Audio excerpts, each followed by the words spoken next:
Welcome to the London Horror Movie Club, a cozy corner of the podcast world where we talk about the wild, weird, and wonderful horror films set in England's historic and eerie capital. I'm your host, Lauren Jane Barnett.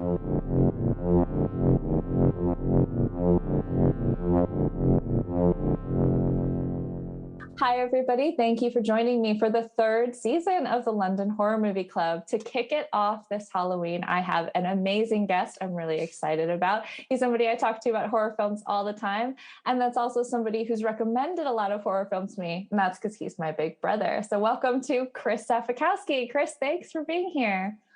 Oh, awesome to be here. I'm very excited about this. We can now take our WhatsApp chats and record them. Yeah, it's a whole new level.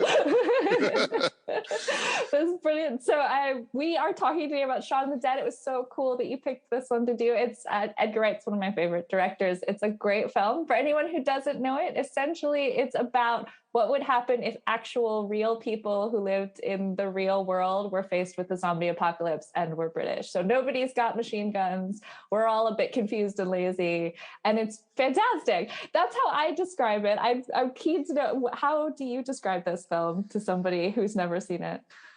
Exactly that. It's they're not fast zombies. It's not a rage virus, and it's just regular people who get out of breath and find their weapons of choice in sheds.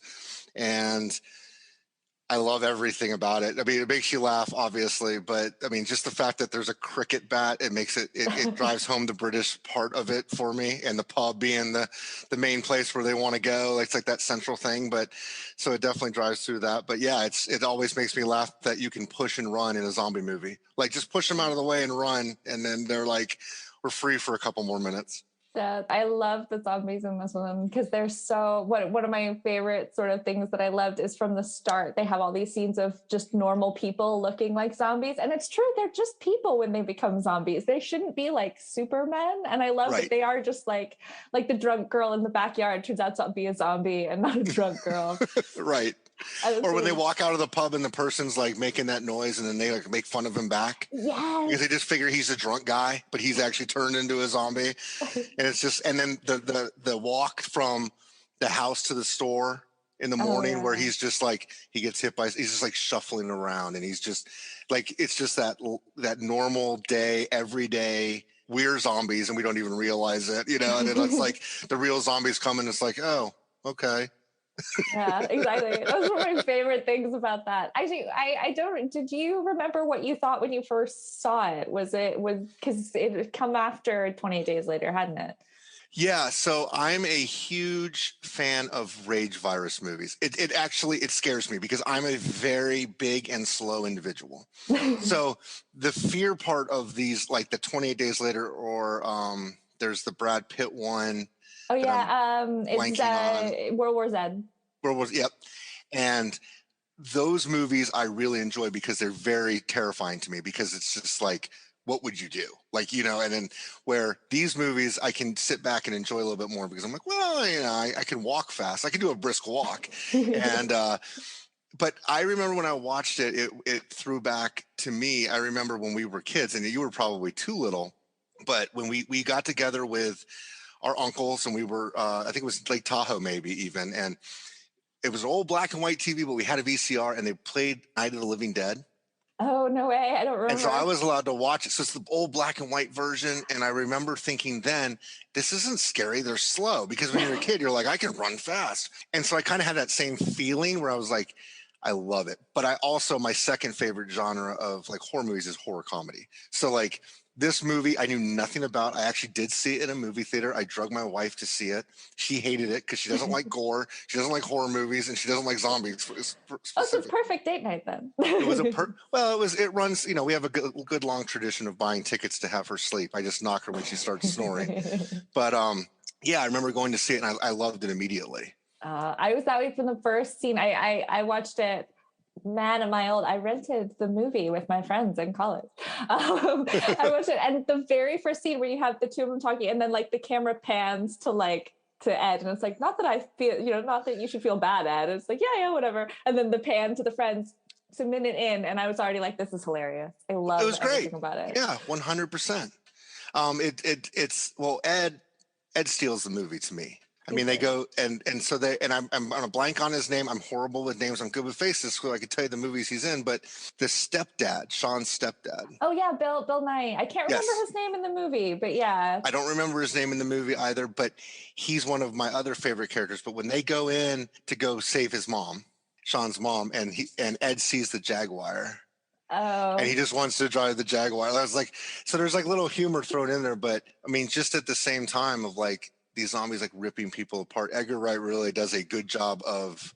He really did a good job of mixing in the comedy with like true horror. I mean, it's a zombie movie. one of the great moments when they're making fun of the girl who comes in the backyard. She's a zombie, and they think she's drunk initially, and so Yes. you're getting into this kind of like, haha, at some point he's going to realize he's a zombie, and then they just skewer her right through the middle of this big sprout of blood, and you're like, oh, that's right, I'm watching a horror movie. When you watch horror movies, and zombie movies are great for this, but and maybe I shouldn't say this on a podcast, but I love good kill scenes. Oh yeah. I mean, just anything that I haven't seen before, it's always like, that movie was horrible, but oh my God, did you see this kill scene? And then you're like, oh, that was great. So it makes up for lack of a story, which this obviously had a story, and this, I mean, they all have stories, but I mean, the skewering, anytime you can skewer somebody down the middle of their body, like, it's fantastic to me. I had that like moment. I don't know if anybody else would resonate with this. Hopefully you will, because I know we've seen it. It's Death Becomes Her, when Goldie Hawn's got the giant hole in the middle. For some reason, it brought that to mind. But like in a much cool, it's a different thing, and it's a cool way. I liked it a lot. They mix in the humor with it, which makes it not so terrifying, and then you can like also like suspend disbelief, like, so you're like, okay, well, we're not in a serious movie, you know, Tom Hanks isn't in this movie, so we're good, like, it's not a problem. But yeah, no, it's great. I think I always like, you know, when Shaun gets the cricket bats, like, that's kind of his thing, and then they have to pick who they're going to take in the backyard. Like, I'll take the small one, okay, I'll take the big one, you know, and he's just swinging this cricket bat. I mean, it actually made me want to buy a cricket bat just in case, for protection at home if someone broke in. If I had a cricket bat, like, they would just, as an American, you know, getting beat up by a cricket bat would be double insulting. You know, you got beat up and it was by a cricket bat. Like, you win on 2 counts. That's quite good. Do you have any other favorite kills from the film? Yeah. So I don't, like I said, I don't remember the names.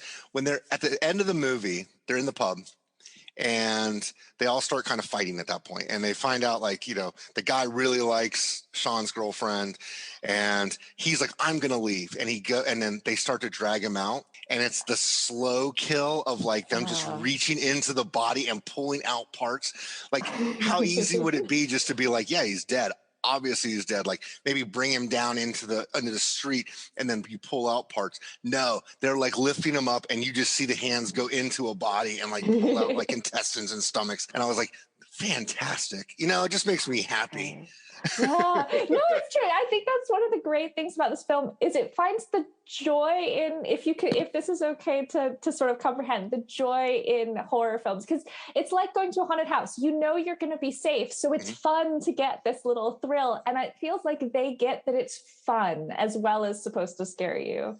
And I think it does both. I think 100% it does both. Like, you're like, if you thought about like the fact, if I looked out my window right now and saw people wanting to kill me, whether they're slow, fast, or indifferent, you are going to be a little unnerved, right? You're going to be a little scared.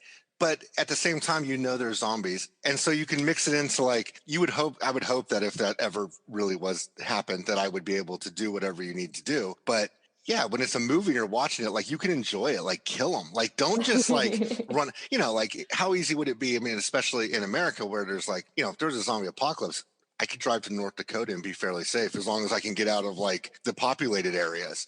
But like, yeah, if you're stuck, you know, and you're stuck on an island, and the UK is an island, right? So, you know, there's only so much you can really do. But it, you know, you can enjoy it, like, kill them good too. Like, and then when they're slow, you can make it more fun, you know? I also like the scene where they can't get to the bullets in the end scene. With the and fire. So they blow up, and it like kind of kills all the zombies around them, which never makes sense to me that you can shoot a zombie who's already dead. Like, I get the whole like take their head off or you got to go headshots, but I don't understand how like you can shoot a zombie and they're dead. But I mean, half the fun with this is like you could also throw a record at a zombie, and somehow that's gonna do it. That was kind of funny, and them arguing like that was the first press. And I was devastated when they threw Dire Straits. I was like, no. I was thinking like I inherited records from my mother, and she had like the Sunny and shit. Like her style of music is not mine, so like I know which records I'm throwing first. The Burt Bacharach Sings Vegas and the Sonny and Cher records for sure, way before I get to Billy Joel. Yes. No, I think both Shaun and Ed would be okay throwing those too. I don't think they'd have a problem. Yeah, it was, I like this movie too. And I know that your podcast is primarily London horror movies, and talking about just the London landscape. And you've done one of my favorite podcasts that you did was the 28 Days Later, like that, those two movies. That movie, I like that movie a lot too, but it hits all the high spots. We were actually just over visiting you earlier this summer. I saw Westminster Abbey. I walked the bridge that he walks across that you can see Big Ben in Parliament. It hits all those high spots. You see the Tower of London in so many movies, or you see like, I know there's one of the podcasts you're talking about, I think there was the Fulham Palace. That's kind of that like palace that's over there off of Putney Bridge. And this movie, I looked it up just to make sure. I mean, it's fully shot in London, but it could really be anywhere in England. And we were talking about that before we started recording. But it's still a London movie. Like it's still an English movie, and it definitely shows that. I don't know anyone that walks to the store to get milk in the morning. I mean, it's just where we live and the way that we live in society here. And this is, it's very car driven. It's very, hey, I got 20 minutes to go to the grocery store. And I like the fact that like they can show that zombie. You had that very English, like, I can walk over here. Why am I going to get in the car? Not everyone owns cars, and it's, so it does, I wanted to make sure it was a London horror movie. It just wasn't the London that anyone, that travels to London for a weekend. They're not seeing part of London for sure. No, definitely. That's something I always think about with this movie is I can't decide whether it's more of a London horror movie or a British horror movie. Because I lived in London for 13 years. I lived actually near Liz's apartment up in Highgate. When I lived in Highgate, I was like 3 blocks away. So when I saw it on screen, I was like, hey! Right. So I know it's London intellectually, but it feels to me more like British. Does it come off to you more like a British movie or like 100%? 100%. It could be, I think I told you before, I mean, it could be in any, name a city, insert English city here. It's English by the actors, by, the cars and certain aspects, but it doesn't feel London, but it definitely is not anything but English. I mean, one of the things I think is obviously so very British about it is that the pub is where they're going to go to Sanctuary. It's a proper old pub. You've been now, and they have the like cutesy gastro pubs, but that's like a proper old school pub. Loved it. Was it the Winchester Arms, right? Like, yeah. And I think that's why, as an American who, we have pubs here. We have sports bars here. And ever since Premier League and soccer got more popular here, people are trying to do that English pub. And every English pub I go into, even if they're owned by English people that have, immigrated to America, I walk into any pub in England, it's not the same. But when you walk into that Winchester Arms and they're showing that, I'm like, man, that could have been the Seven Bells in Fulham, or that could have been the pub in Chelsea that we walked by that one day. Like, it just has that feel. And the fact that I still do think that pubs are central to the identity in Britain. We had dinner one night when we were there, and it was 7 o'clock, 6 o'clock at night. And it was out into I don't remember what the pub was called, but it was like out in the street. Everyone was there, and it was kind of their way to catch up with friends that day before heading home. And so for them to have that as, I mean, the Winchester Arms might be the main character in that movie, right? I mean, they started there. He can't find dinner, so he's like, no, we're going to go to Winchester again. Like he messes up the dinner. And then they're like, where can we go that's going to be safe? The Winchester, and it's like the pub is that central, like it's where they felt safe to go, even though it turned out that they weren't safe because of the dorky roommate boyfriend character. But that's the thing, is it wasn't actually the pub. It was Dylan Moran's character who ruined it for them by, well, actually a tiny bit, Ed playing the it's not a pinball machine, it's the coin game. I can never remember what it's called, but doing the game. But I mean, I always thought actually this was as a normal person, that's a really clever place to go in the event of the apocalypse, because they do have water on tap. They have food, not the world's most amazing food, but they've got like snacks. It's got the big heavy doors. You got sort of blocked out everything. I was really impressed. I don't think I would have been smart enough to think of a pub. Can you think of where you'd go in like a zombie apocalypse? Well, I learned during COVID that if there was a zombie apocalypse, my family would be done first because we don't know how to sit still or lock in or do anything. Where would I go? You know, it's funny that you said I would probably, I feel like I would try to barricade my house. I am close enough that I could forage to the grocery store. I mean, it's only a 10-minute walk. You know, to me, that does sound like a long walk, but I know that's not. I mean, we could get food. But yeah, I don't know if there's, you know, if you've ever seen the movie The Mist, Stephen King book that he made a movie, they get locked in a grocery store. And I always thought that would be a pretty good one too, because at least you have everything you need to survive if you can barricade yourself in there. But no, I think I would just barricade my house, just get a bunch of wood and hope for the best. I feel like that works so well when you have like space between your houses. I feel like if I barricaded myself in my house, I'd just have people coming into my house. Right. Well, that's a good question. Where would you go? Well, this is the mad thing. So there's the Royal Chelsea Hospital, which is now like for old pensioners, is not far from me. And it used to be a barracks. So I feel like it would be pretty well fortified. And because now it has all these lovely old people, it's got like a kitchen and like food and supplies and stuff. So I feel like that would be my best bet. But then it's probably full of a whole bunch of old zombies, right? Because they're not going to be able to outrun the zombies. So, no. Although we learned from Cockneys vs. Zombies that some of them could be okay. Yeah, that's true. Some of them could be like in the corner, you know, you get the proper, I feel like Chelsea might not have the East London. You don't have the East London, like the hardcore, what was the movie, The Legend, with, who were the two, the Crays, you know, like someone that worked for the Cray brothers. Yeah, like that just happens to be retired there. And he's like, let's go kick some ass. You're like, no. And plus you never, you know, if you go to a pensioner place, this might be off color, but some of them might die anyways. And then they become zombies. So now you have added zombies to the list that are in the barracks. Yeah. See, I think I'd end up dying because my genius plan is to go at one of the worst places.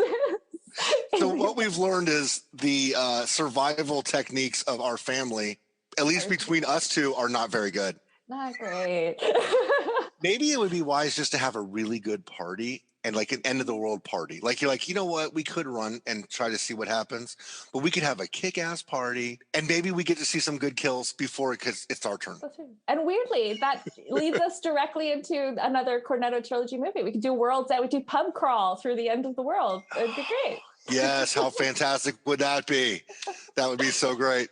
Would be amazing. Coming back a bit to Shaun of the Dead, I'm so curious about if you have a favorite minor character. Obviously, Shaun and Ed are amazing and they're lovely, but there's such a great supporting cast. So do you have a favorite like smaller character that's in the film? I do. And it's funny. My favorite actor, at least right now, is Martin Freeman.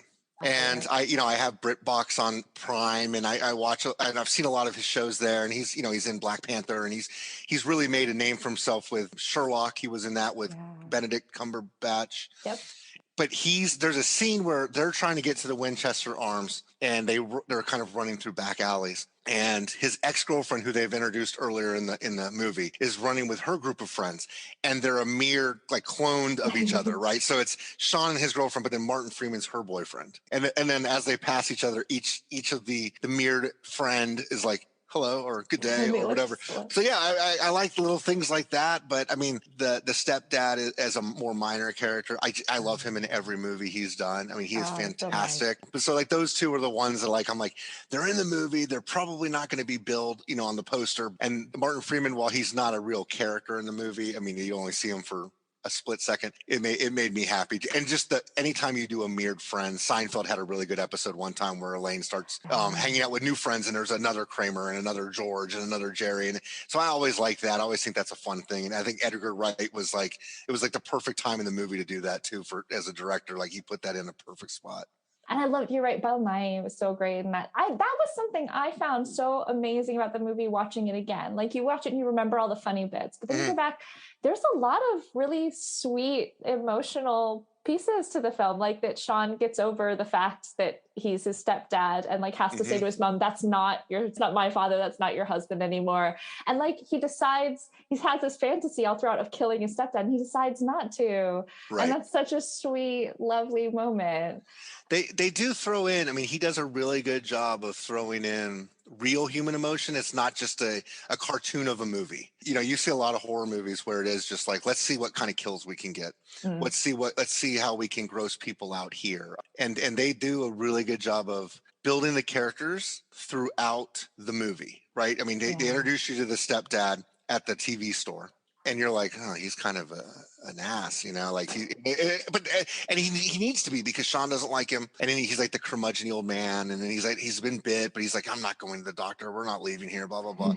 But then like when he opens up to him, he's like, this is why I was kind of, you know, tough on you. It is really, they didn't need to do it, but they did. And it just makes the movie better. It's such a good movie. I had found myself really like upset when he had to kill his mom at the end. Sorry, I'm ruining this for anybody who, but at this point, you probably feel like you've seen the movie anyway. When he has to decide about killing his mom and like Dylan Moran's being really shitty about it. And you're like, he knows, but you need to like give him a moment when Liz says that. And I was really impressed that they put that in a horror movie. Because how often do you get that kind of stuff in a horror movie? 100% agree with you. Like, it makes it better. It makes the horror movie better because you have emotions. You get attached to people, and that's them building those characters, right? Like he obviously loves his mother. He obviously loved Liz or his girlfriend. He just didn't know how to show it because he still liked to hang out with Ed. You know who is also underrated now that I'm thinking back on the movie? And I don't know his name either. The third roommate. Oh yeah, he Peter Serafinowicz, but I can't think of the character in the film. I can't either. But the third roommate. Great. He always plays a really good like off character, like never the main character. But he was great too because like I actually.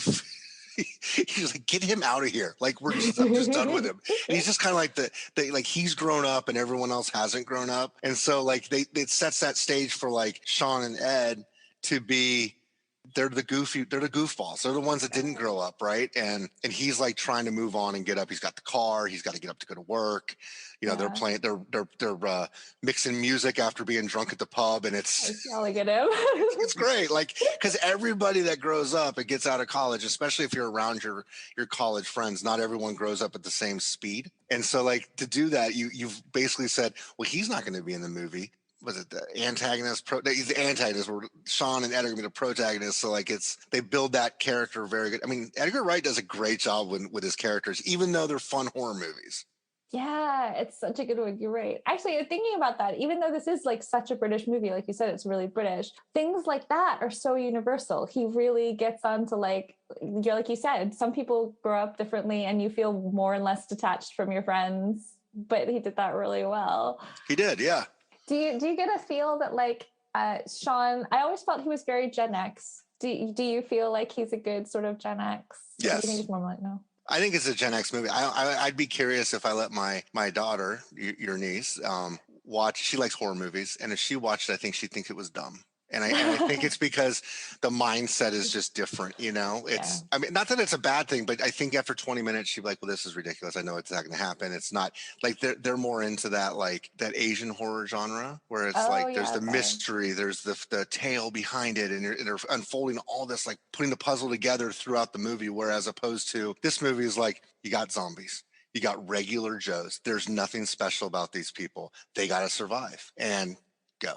Yeah, which is, I think, brilliant, but yeah. But that's a very Gen X thing now. It's like, we'll deal with it. We'll figure it out. We'll make it work. There doesn't always have to be like the best plan. We'll just one step at a time. We'll do it.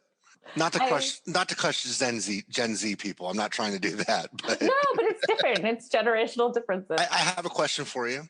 And I know that you're not a gamer and you and Richard aren't sitting back and playing PlayStation, Xbox, but it was obviously something that Shaun and Ed, like that was their thing, right? So do you have an activity and would you keep a zombie in your beautiful back garden, maybe give them a nice little shed back there after everything is done? Oh, wow. I mean, obviously it was like, if like Richard, my husband, was a zombie, I would obviously keep him in the shed because you want to keep him around. Okay. But I'm not sure like what I would Dude, for those who don't know me, I'm a super like weirdly old-fashioned person. I like crochet and embroider and like all of these really boring, non-interactive hobbies. Weirdly, I'd probably just be like, no, they can't chat because I'd like have a drink and chat, but they don't talk. Right. That's the thing, right? It's they can completely still do their bonding and never have to communicate because he can still play the game. Maybe so it'd be like having a dog. I'd walk my little zombie and like feed people. Okay, what's yours? What would your backyard hanging out with the zombie? I love nothing more than when I get together with my friends and we'll put on a game and usually a hockey game and just drink some beers, maybe have a fire pit or something. So like that's a very fun thing for me to do, especially in the fall. Yeah, I guess if they were, it's funny to think like, would you keep a flesh-eating zombie? But I'm like, if they would still drink beers and like maybe root for the same team and like point and like just show me, like, yeah, I could probably get down with that. But like we've already determined that you and I we're not making it to that part of the movie, so it doesn't really matter. But it's fun to think about. Like, would you keep somebody? So I can say, sure, yeah, I would, even though I know I'm done in minute 4 of that movie. Oh yeah, absolutely. I'm the guy outside of the pub that they think is drunk. Like I was the first one. No, you've given me inspiration. Watching movies that I know they wouldn't have liked, but that I love. I can watch all the movies, and then they're like, oh, and you're just like, yes. Yeah, 100%.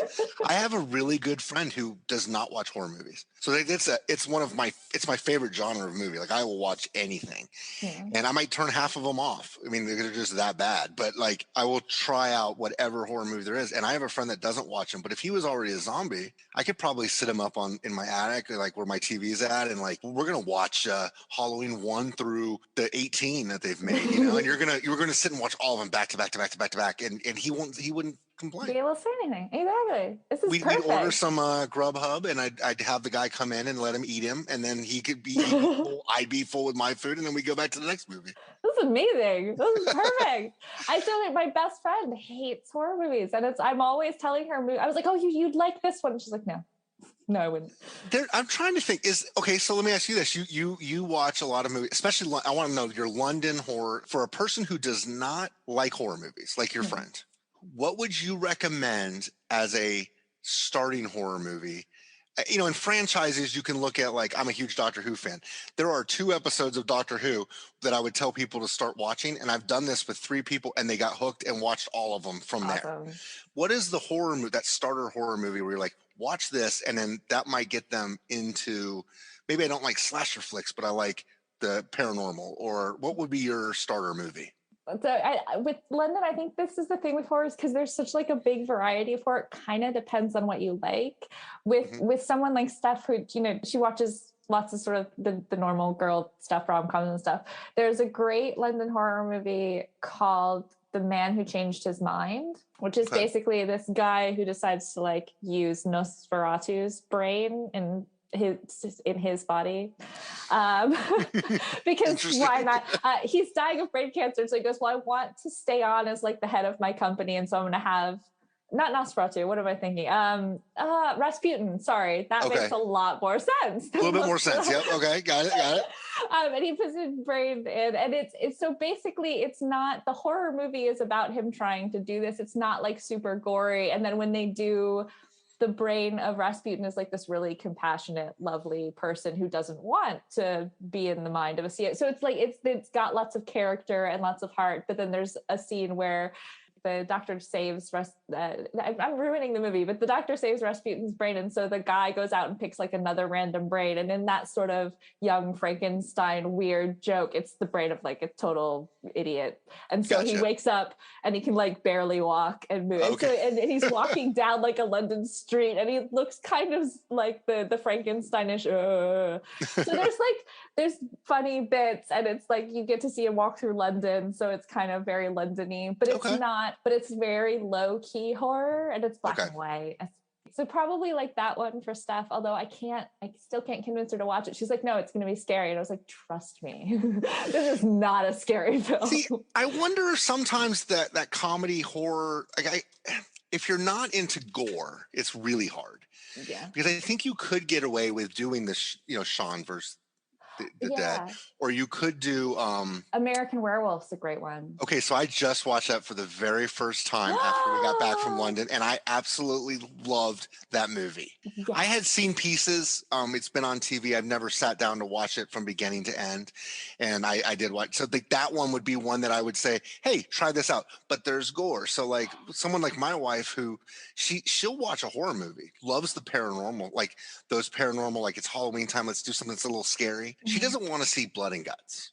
And I get that. I understand that. So a lot of times with the funny horror, the comedy horror genre, you're going to get the gore because they're going to have to up it on one level because you're still trying to advertise it as a horror movie. So you got to do the gore. Totally. Actually, you know what she might like then is the Medusa touch. Medusa touch. Okay, I'm writing these down as you say. I'm going to change his mind. Medusa touch.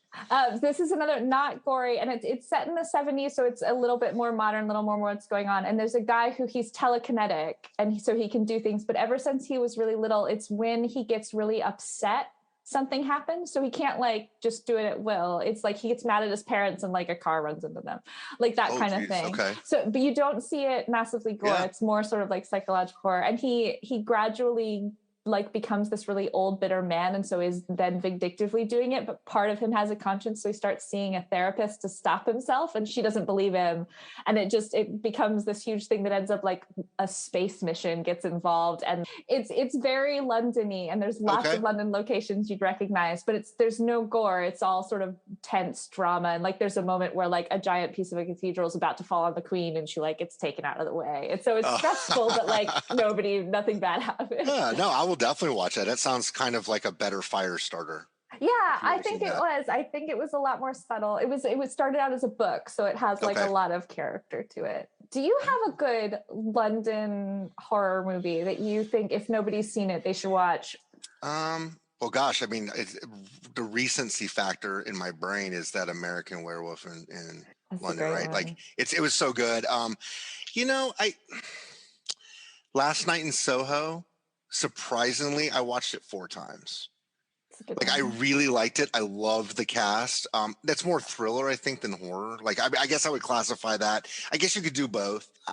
I'm obviously, what do they call it, Anglophile. We're like Americans who like in love with London. I mean, you know this. Like I love it. So any of those movies, I mean, 28 Days Later is just like the visual of London being vacant, but seeing these big places. So I don't know. I think that's what draws me to like when we talk about what you do and like your book that's coming out and then you're listening to your podcast.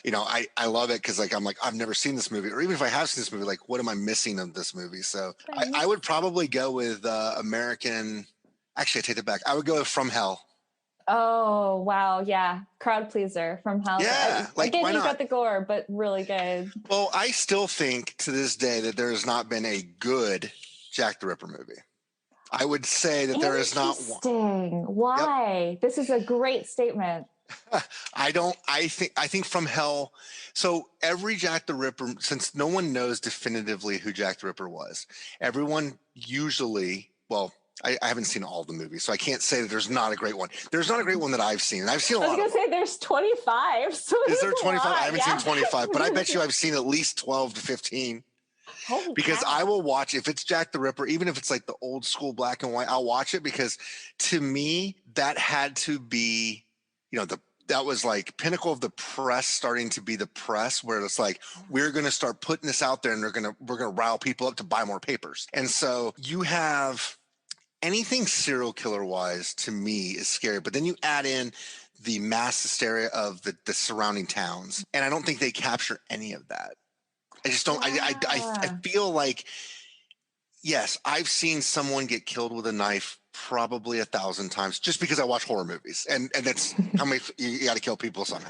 So you see the knife and I get it. And it was horrible how, he did it. And you can do that as a horror movie itself, but you could get so much into the community where Jack the Ripper is the main part of the story, but you could have a complete frantic horror movie with people have to go among their lives and, and how those streets, they also don't show, I was with you. We went on a Jack the Ripper tour of, you were nice enough to go on that with us. You live there and you're there, but it was, it was sad because not sad by any means, but it was this murder happened here, which has now been, leveled, and now there's a Tesco, and this. But when they describe these streets, I actually find the tours of Jack the Ripper, and I've watched a couple actually online just because I want to hear different people tell stories. I like what you do with your walks and stuff, and so I think it's interesting. But the streets being so narrow and so filthy. Yeah. If you could recreate that in a movie, and then it's like, hey, is he anti-Semitic, and are they doing it that way for the killings because of like where one was, and then it's prostitutes, and like, so From Hell captures the prostitutes scared and trying to be like the buddy system, but it doesn't go into the fact that like, hey, this mom who has 6 kids, who lives in the slums, barely making it, she's got to go out and work to provide food on the table for that one day. The kids are now running wild. Like, there's got to be fear there because they did all see the paper. Yeah. I mean, that's all anyone was talking about in London at that time. I just don't think they've made a good one that really captures the terror. You capture the terror of, in the dark shadows, a rich man comes and stabs someone with a knife.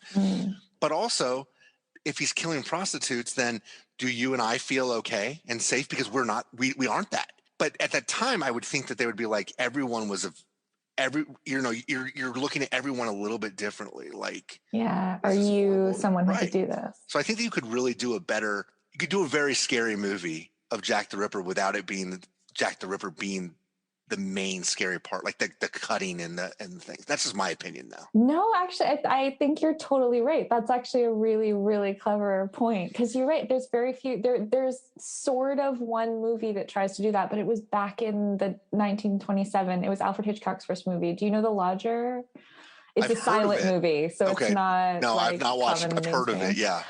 And his whole thing was his idea was that there was a house with a lodger who was living upstairs, and because of the hysteria around it and the papers and everything, the people who owned the house decided that the guy was the lodger, and then tried to convince the whole community, and they end up literally chasing him to the point where he's hanging off by handcuffs off the Thames. He's totally innocent. And it's a silent movie, so honestly it's not tough to get it all the way through. They should almost remake that movie then, just to see.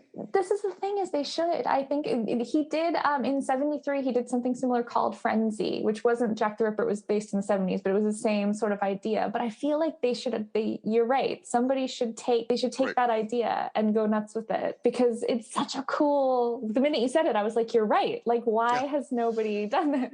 I just think of like the city at that time, and the way that people have described it, who study this and who've really done the research on it. I would probably feel super uncomfortable living today and having to walk through that city at that time. So I know that they might not feel that way, but it already has that spooky hair on the back of your neck standing up feel to it, just the surroundings. And then, that frenzy of people, is that the killer? And then they go after him. Spike Lee actually did a really good job with that. I'm not a big Spike Lee fan, but he did a movie called Summer of Sam about the Son of Sam murders in New York in the late 70s. And Adrian Brody is a character in the movie, but he's into the punk scene, the punk rock scene. And because he's weird and they live in an Italian part of Coney Island or Brooklyn, the mafia guys are like, he's the one who's doing these murders, and they all go after him. Oh, cool. And it's not him at all. Like it was actually whatever that main guy, whoever that serial killer was. But yeah, like I like movies like that where it gets you thinking like everyone's a suspect and nobody's guilty. Right? It's like, I'm not guilty, but then 3 people might think I'm a suspect at something. So it kind of makes you on edge the whole movie. And that would add to that. You could still do the Jack the Ripper part, going back to what I was saying, but it would add that extra level of just tenseness to the movie. Yeah. And those movies when you leave a horror movie exhausted, that's when I know, like, whether it was good or bad, you're just like, yes, because Mind of Madness I can watch that 1,000 times. I don't know if you've ever seen it. No. It has the guy from Jurassic Park. Sam Neill? Sam Neill. There's a book writer, like a Stephen King book writer. It takes place in a fictional town in the Northeast, and he's gone crazy. And so basically the publicist has hired this Sam Neill, who's like a insurance breaking, like an assessor. He makes sure you're not doing anything illegal. He's making sure you're not like are you okay to be insured? Like you're not like breaking the rules, like you're not faking it. I forget what the word is. And spoiler alert, but he goes mad. and Oh, cool. ends up in the insane asylum because this town has made people go crazy. But it's that frenzy of that would be my starter horror movie for people because there's not a lot of gore. Mm. There's some pop scares, but it's more of that like that it just takes your mind as you're watching it and puts it into like the hell is going on, so it's I love those type of movies. I know what you mean. Sometimes it's really nice to have a film that you feel like you've been through something seeing Yeah. that film. Oh yeah. Totally. When like you turn on the light a little bit, that you wouldn't normally turn on because you're just like, I just need to calm down. Like you're just trying to get the atmosphere in your house different after you watch it. Like that's a good movie. Yeah, exactly.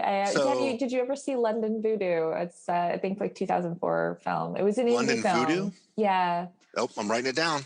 Yes, not probably one for Lauren. It's not super gory, but it's really like weird and intense. And that was one where I sort of afterwards, you sort of go, okay, I'm gonna have a tea. I'm gonna watch The Simpsons. The world's gonna be okay, but just not right now. 100%. Like there's sometimes you just want to like let's just clear the aura in the room after this movie. It's not. I know it's not real, but at the same time, I just need to go to bed a little bit lighter than I feel at the moment. I had one more question for you. I know we're going long, but don't worry. As the subject matter expert, London horror and all that, Okay. if you were to make a horror movie based in London, what are the areas of the city what attracts you to like what would you think would go good with the part of the city? Is it the Tube? Is it the Tower of London? Is it like what would be your choice to be like, man, they need to make a horror movie and it needs to be set here? So, I mean, this is the thing. There are a lot of great things, but that people have really used. The Underground's amazing, but there's so many great underground movies, or even just like snippets of underground scenes. Mm-hmm. And like one of the things I love is the Whispering Gallery of St. Paul's. It was used in a movie called Hands of the Ripper. I have vertigo. I get terrified of heights. So I went up there with our Uncle Dean when he was in, and I got to the doorway and I couldn't get into and that's it. And it is super intense and scary, but like a cool feature of it, if you are brave enough, is that you can talk on one side to someone on the other side. It's used really well in another horror movie. Yeah. Okay. So like that's a kind of really cool space, but again, it's been used really well. I'd say the thing maybe to do is to pick somewhere that's totally not used often. I loved the Battersea Power Station. It's now been like redone and it's a mall, but it used to be really derelict and really kind of creepy. And when you walk through it, you do get that sort of like post-apocalyptic feel. So that would have been a really cool place. That would have been cool. Yeah. They made that a mall. Oh, killing me. It's got like a super dry in it and you're just like, oh, okay. Better than a stadium, I guess. But yeah, geez. Yeah. No. How about you? Do you have somewhere you visited? Is there somewhere that you thought, wow? It's everywhere. I feel like Shaun of the Dead, going just to bring that back, was when I went to last time we were there, we went to Richmond and went out to Twickenham, and it had that feel because it was like that outside neighborhood, and so like that's not really London-y. I mean, it is, but it's not like it doesn't scream London to you. Everything's so much older there than like where we're from. I mean, and you can attest to that because I live 30 miles from where you grew up. So I think I would love to see something inside Buckingham Palace. Oh, cool. Or, obviously they're not going to ever let you shoot. And actually they might now that they're slimming down the royal family and using it as a museum. I bet you if you paid a lot of money, they let you shoot a horror movie in there. But I think you could do a really good paranormal because think of, all these royal family people. We walked through Kensington Palace, which was before Buckingham Palace, right? And like people died in there. Yeah. Like, so if you really believe in ghosts, like you could almost do like a horror movie of like, we're going to be ghost hunters and we got access to Buckingham Palace and then just have it just be chaos. And I think that would be cool. Like you see Buckingham Palace from everything from movies to postcards to I get an advertisement for Iceland Air here. And it's like, but you can get to London for $600. And but they don't show London. They just show Buckingham Palace, the gold statue in the front. Like they don't show London. I also really liked where you guys took us, and I want to just say it's Soho. But last night in Soho did it. But I just thought the way that those streets were a little bit more narrow. We were there at like 1:00 in the afternoon, but it was packed. I mean, it was a Saturday, but and it's just, I think you could do some really cool things there because at nighttime, I bet it's a different vibe and it's just a different feel and kind of creepy and darker. And it's not, it's not like Chelsea, but it's a there's weird other place. places I would not feel safe walking around, especially not being from there. But like, there's other places I'd be like, we're walking, we're crossing here. We're just going to cross. We're going. So yeah, like, and Soho would be that way for me. There would just be like, there's just so many different V turns as opposed to just 90-degree turns. So I like that. No, I think it's a really good base. I think they did it really well in Last Night in Soho, doing the like weird mix of the 60s and now. You got a feel of how it still is kind of the narrow, dark streets and the like weird corners that she's running from people. It's stayed the same in a really cool way. I know we've got away from Shaun of the Dead, and I apologize. No, it's good. Everything London horror is good. To vaguely bring us back to it, though, one of the questions I really wanted to ask, because I love this about all of Edgar Wright's movies, is what you thought of the soundtrack and the way he used music. Because I think that's one of the things that he has a total gift for in all his movies, Last Night in Soho or any of the Cornetto trilogy. So what did you think? Did it strike you at all? So when I watched it, I bet that was I would venture a guess that was the first Edgar Wright movie I saw. And I've seen it a bunch, going all the way up to like Baby Driver, where like we talked about this before. The soundtrack is amazing, right? Oh, yeah. And then when I rewatched it this week, yes, it is striking, and just it's perfectly placed. And he uses his music or the sound as another character of the movie, but it matches. So like when when the music starts there for Ed puts something on and it's like what that is, and it's his music, and then it's like. Yeah, it's great. I mean, the whole movie is so well done that if it wasn't like a comedy horror, everyone would be talking about it. Like, because all of his movies, Baby Driver got so highly reviewed, and people like it that aren't into action movies. Yeah. Because it's so well done that you kind of lose the fact because it's a zombie movie. I mean, I know people that wouldn't even watch it because it's Shaun of the Dead. Yeah. They're like, I'm not going to watch that. You're like, no, it's a great movie.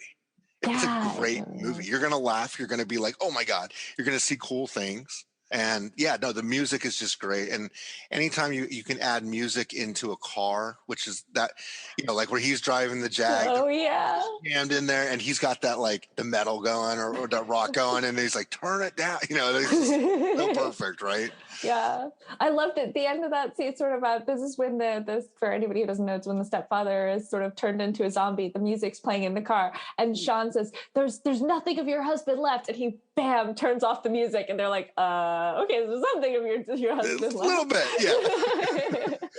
He was a zombie, but he was still pissed that they were using his car the wrong way. Yeah, the music, right? Everybody talks about the scene, but the pool cue scene in the pub when they're beating him up to the time of it's Queen, it's Supersonic Man, I think. Yes, and they're in sync. Yes. Yeah, that's fantastic. You kind of would do that, wouldn't you? If you were beating up a zombie and like you'd end up doing it to the beat. You totally would. It's a very human thing to do. When you're picturing like someone beating up somebody, like was it Queen that did another one, Bites the Dust? Like I'm like, I always think that'd be like the perfect song for that too, because it's just like the rhythm of it would be, and you would fold into any rhythm that they had there, because it's just, it goes into your brain. Your brain will actually change what you're doing. So like it was perfect that they did that, where it's just like doom. Yeah, so good. I know this episode's gone long, but you guys, I've had a lot of fun, so I'm making you listen to all of it. Sorry, listeners, but it's been brilliant. Thank you so much. This has been really cool. I want to end by asking you if you have a horror movie you're really looking forward to seeing, something that might be coming out, or if you just saw one that you think people should see. I'll do both. Great. I'll do both. One I just saw recently that came out, Black Phone. Ethan Hawke is in it. It's The Black Phone. It is fantastic. I would recommend anybody watch that movie. And as far as movies that are coming out, I wouldn't say that I would recommend everybody, like, can't wait for this movie to come out. But I share these with you on WhatsApp. They're making a Winnie the Pooh, Blood and Honey, I think is what it's called. Yeah. And him and Piglet go on a rampage. Like, that's one that I'm looking forward to, because it might be horrible, but I want to say that I saw it and at least give it a shot. I love any holiday themed like horror movie because it takes what's supposed to be like, especially when it's like Christmas or Thanksgiving, Yeah. and it takes something that's like so nice and like you look and you have like warm thoughts about, and you're like, now let's screw it up, and it's always funny to me. So, but like that, there's another one coming out for that. Winnie the Pooh, Blood and Honey is definitely on my list. And actually, if you like really campy movies, for any of your listeners, there's a Canadian movie called Slacks, Slaxx. It is basically The Gap. It's not The Gap. It's a different story.